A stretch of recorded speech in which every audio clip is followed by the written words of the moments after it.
नमस्कार दोस्तों, swing trader channel में आप लोगों का स्वागत है। तो आज हम बात करेंगे डेविस लेबोरेटरीज लिमिटेड का, जिसका आज हम फुल फंडामेंटल और टेक्निकल एनालिसिस दोनों करेंगे और देखेंगे कि कहां पे अपॉर्चुनिटी बन रही है, इसमें इंटर करना है नहीं करना है, अगर बाइंग करनी है तो कहां पे करनी है, ये सारा कुछ मैं आपके साथ डिस्कस करूंगा। टेक्निकली भी और फंडामेंटली कंपनी कैसी दिखती है, ये सब भी हम आपके साथ अच्छी तरह से एक एक पॉइंट्स के साथ डिस्कस करेंगे।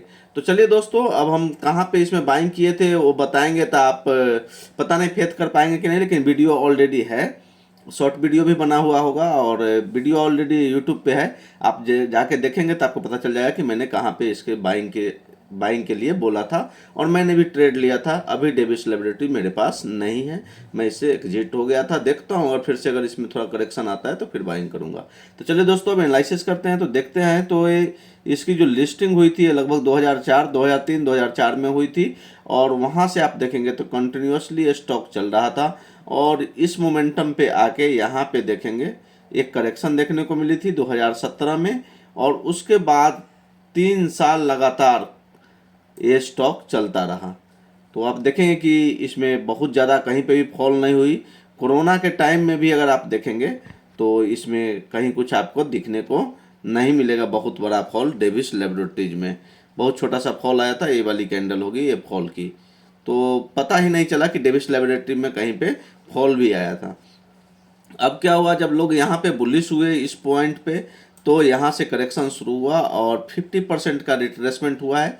ये फिबोनाची, जब आप यहाँ से लोअर लेवल से इस पॉइंट से जब फिबोनाची को अटैच करेंगे तो आप देखेंगे कि इसका जो रिट्रेसमेंट हुआ है वो 50% से रिट्रेस हुआ है। तो अगर आपको लगाना है फिबो रिट्रेसमेंट तो फिबो रिट्रेसमेंट पे जाइए और यहाँ पे बॉटम से लेकर के आपको क्या करना है, टॉप के हाई को मैच करके और इसको छोड़ देना है, आपको लीव कर देना है। जैसे ही आप लीव करेंगे तो देखेंगे तो 50% का जो रिट्रेसमेंट था वहाँ से डेविस लैब क्या हुआ है, रिट्रेस हो गया है। तो ये था हमारे लिए एनालिसिस के लिए कि कभी कभी जो अच्छे स्टॉक होते हैं वो 50% से भी क्या हो जाते हैं, रिट्रेस हो जाते हैं। लेकिन जो फंडामेंटली स्ट्रॉन्ग कंपनी, ज़्यादा बहुत ही A++ के क्वालिटी की अगर कंपनी नहीं है तो उसमें क्या होता है, 61.8% तक आती है, जो कि मैं बार बार आपके साथ डिस्कस भी कर रहा हूँ। अब इसमें क्या करना चाहिए, तो यहाँ पे देखेंगे इस पॉइंट पे तो आपको क्लियरली दिखेगा कि यहाँ पे एक रिवर्सल पैटर्न बना था इस पॉइंट पे और एग्जैक्ट मैंने A2750 पे मैंने बाइंग की कॉल दी थी कि बाइंग करनी है। हमने भी इसमें बाइंग पोजीशन बनाई थी और हमें लग रहा था, मैंने क्लियरली बोला था कि इसमें खोने के लिए कुछ नहीं है अभी, क्योंकि ऑलरेडी 50% का रिट्रेसमेंट हो गया है और स्टॉक जो है वो निफ्टी 50 का पार्ट है, तो इतनी आसानी से इसमें बड़ी फॉल देखने को नहीं मिलेगी। यहाँ से बाइंग अपॉर्चुनिटी बनती है। अब जो हो गया वो तो हो गया, अब जिनके पास है उनको क्या करना चाहिए और जो अब नया पोजीशन बनाना चाहते हैं वो कहाँ पे पोजीशन बनाएं। तो दोस्तों, अगर हम मंथली कैंडलस्टिक चार्ट देखते हैं तो यहाँ पे जो हाई बना है ये वाले ग्रीन कैंडल का, तो यहाँ से लो देखेंगे तो 3600 का, ऊपर का जब देखेंगे तो 3762। तो हमें लग रहा है कि 3762 के ऊपर अगर क्लोजिंग होती है, ये मंथली कैंडल है तो स्वाभाविक सी बात है मंथली कैंडल का ही मैं बात कर रहा हूँ, तो 3762 के ऊपर क्लोजिंग होती है तो आपको अगर बिल्कुल रिस्क नहीं लेना चाहते हैं तो 3762 के ऊपर अगर मंथली क्लोजिंग हो जाती है उसके बाद इसमें बाइंग कीजिए, बिल्कुल ट्रेंड चेंज आपको देखने को मिलेगा। तो वो चीज़ है। दूसरा चीज़, जो लोग काफ़ी लंबे समय के लिए बाई करना चाहते हैं तो उनके लिए ये लेवल हमें लग रहा है कि मंथली चार्ट पे ये लेवल बहुत अच्छा है। 3640 3600 का जो लेवल होगा वो बहुत ही अच्छा एक अपॉर्चुनिटी लेकर के आएगा और इसमें अगर पोजीशन बनाएंगे तो निश्चित रूप से आप प्रॉफिटेबल होंगे। चलिए अब देखते हैं वीकली कैंडलस्टिक चार्ट। तो वीकली कैंडलस्टिक चार्ट पे यही ये पॉइंट था, यहाँ पे काफ़ी परेशान करता है बॉटम के पास जब कोई स्टॉक रहता है, आप देख सकते हैं यहाँ पे, तो इसने काफ़ी परेशान किया हमें, लेकिन मैं इसको 3340 के आसपास इस पॉइंट पे बेच के निकल गया था। उसके बाद इसमें देखेंगे तो यहाँ से करेक्शन भी आई लेकिन तुरंत स्टॉक ऊपर चला गया। अब देखना यह है कि 3800 का यहाँ पे वीकली पे अगर आप देखेंगे तो 3800 3800 तो 3800 का जो लेवल होगा वो हमारे लिए मेजर रेजिस्टेंस का काम करेगा। डेविस लैब के लिए 3800 के ऊपर जैसे ही जाता है तो ये सारे टाइम फिर देख रहे हैं, यहाँ से फॉल हुआ था, यहाँ पे फॉल हुआ था, यहाँ पे फॉल हुआ था, फिर यहाँ से फॉल हुआ, फिर यहाँ से फॉल हुआ। मतलब लगभग 6 से 7 बार इस लेवल को 3800 लेवल को रिजेक्ट किया है।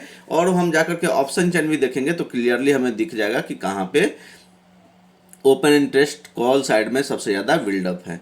ठीक है दोस्तों, अब आते हैं डेली पे। डेली पे हमें क्या करना चाहिए, तो डेली कैंडलस्टिक चार्ट को अभी मैं क्लिक कर दिया हूँ। इसमें भी जो रेजिस्टेंस है वो 3800 का एग्जैक्ट रेजिस्टेंस बन रहा है इसमें। तो 3800 के ऊपर जाने दीजिए। जिन लोगों को मतलब एकदम बिल्कुल रिस्क नहीं लेना है, एकदम ट्रेंड चेंज के बाद ही ट्रेड करना है, तो 3800 के ऊपर बाइंग करें। बाकी लोग कहीं भी बाइंग कर सकते हैं। ट्रेंड चेंज का एक रिवर्सल का पैटर्न यहाँ पे बना था, डब्लू पैटर्न आप देख सकते हैं ऐसे, और उसके बाद इसका एक ब्रेकआउट हुआ था यहाँ पे। ये ब्रेकआउट के बाद से स्टॉक ऊपर ऊपर ही जा रहा है। तो अभी कंसोलिडेशन जोन में यहाँ पे चल रहा है। अब देखते हैं 3800 का लेवल हमारे लिए इंपॉर्टेंट है। नीचे का लेवल क्या है, तो नीचे का लेवल अगर हम डेली कैंडलस्टिक चार्ट पे देखें तो 3580 का है। तो 3580 से नीचे आता है तो थोड़ा और वीकनेस हो सकती है इसमें। अदरवाइज हमें लग रहा है कि स्टॉक बहुत सही जगह पे है। यहाँ से भी बाइंग अपॉर्चुनिटी बनती है इसमें। डेविस लैब में एक अच्छी कंपनी है, अच्छी फंडामेंटल कंपनी है। निफ्टी 50 में इनका बहुत ज़्यादा दिन हुआ नहीं है, रिसेंटली ही 1-2 साल पहले ही ये इंटर हुए हैं।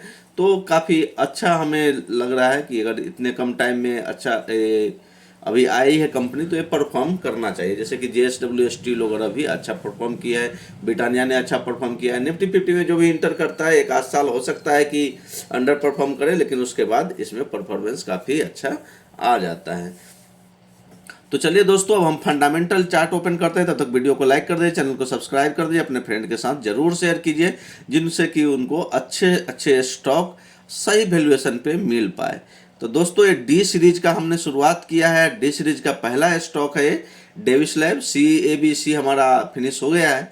तो आइए देखते हैं प्राइस जो है 3560 का है। डिलीवरी परसेंटेज देख लेते हैं, डिलीवरी कैसा है। तो डिलीवरी देखेंगे तो लगभग 40% के आसपास डिलीवरी है। 40 to 50% के बीच में डिलीवरी है लास्ट के 8-10 दिन का अगर हम ट्रेडिंग सेशन देखें तो ठीक ठाक है। निफ्टी का स्टॉक है, निफ्टी 50 का पार्ट है, तो अगर 40% का डिलीवरी परसेंट है तो बहुत बढ़िया है।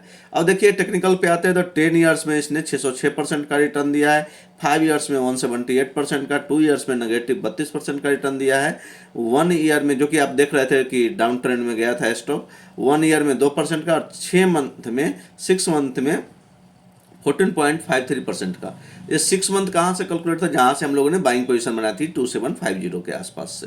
तो चलिए दोस्तों, अब बाकी में देखेंगे तो नेगेटिव रिटर्न ही है, छोटा छोटा नेगेटिव है परसेंटेज वाइज अगर देखेंगे तो कुछ ज़्यादा है नहीं इसमें। टेक्निकल में आते हैं फंडामेंटल, मेन चीज़ जो हमारा होता है फंडामेंटल को एनालिसिस करना। तो सेक्टर जो है हेल्थ केयर का, इंडस्ट्री जो है फार्मास्यूटिकल्स एंड ड्रग्स बनाती है कंपनी। प्राइस बता ही दिया 3650। मार्केट कैपिटलाइजेशन जो है 96,776 करोड़ की है। मतलब बहुत बड़ा हाथी इसको डेविस लैबोरेटरी को हम नहीं बोल सकते हैं। 1 लाख करोड़ से कम की कंपनी है, फिर भी ये लार्ज कैप कंपनी है, निफ्टी 50 का पार्ट है। इंटरप्राइजेज वैल्यू जो है वो आप देख सकते हैं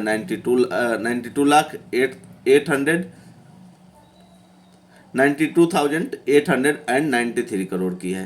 तो अब आते हैं फाइनेंशियल इंडिकेटर में। EPS देखेंगे तो 55.65 का है।